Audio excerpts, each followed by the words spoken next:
Yate Justin Pioche and Isha Ashihin Shle Bitani Bashishing Kinyani Dashiche Kodachini Dashinella. I am Justin Pioche. I am the cook and owner for Pioche Food Group. We're here today with our good friends and partners Navajo Ethno Agriculture for a little tutorial on how to brew a proper pot of Navajo tea. Over here we have our friend Adriano. I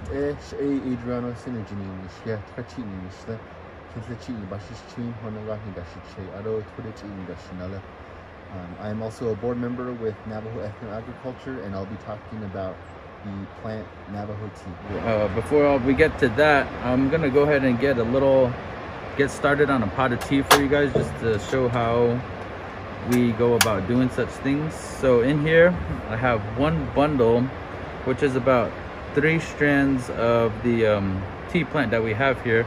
We tie it up in a little bundle and go ahead and put it in a pot right here. Here we have about 4 cups of water, which is equivalent to 1 quart. I'm gonna pour that into here.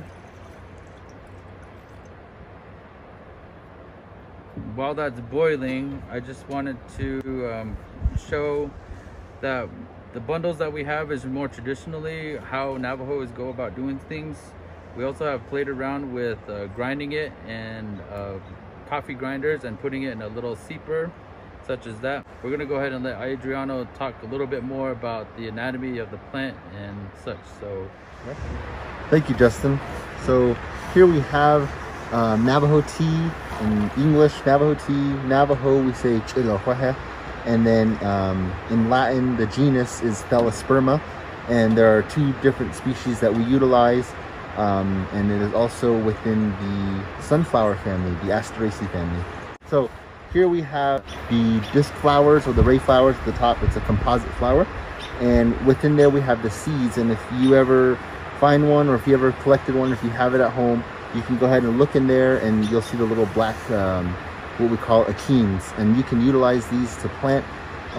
It's not really commercially grown because it's hard to establish, and naturally it grows in washes and naturally occurring places, but nowadays you see it on roadsides where normally we don't pick from the roadsides.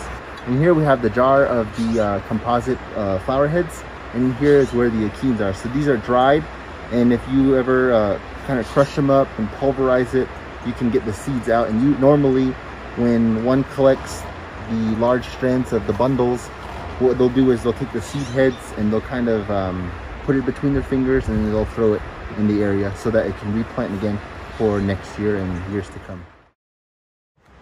Thank you, Adriano, for that vital information on the tea and how important it is to us. Real quick, I wanted to go over while the tea is still going.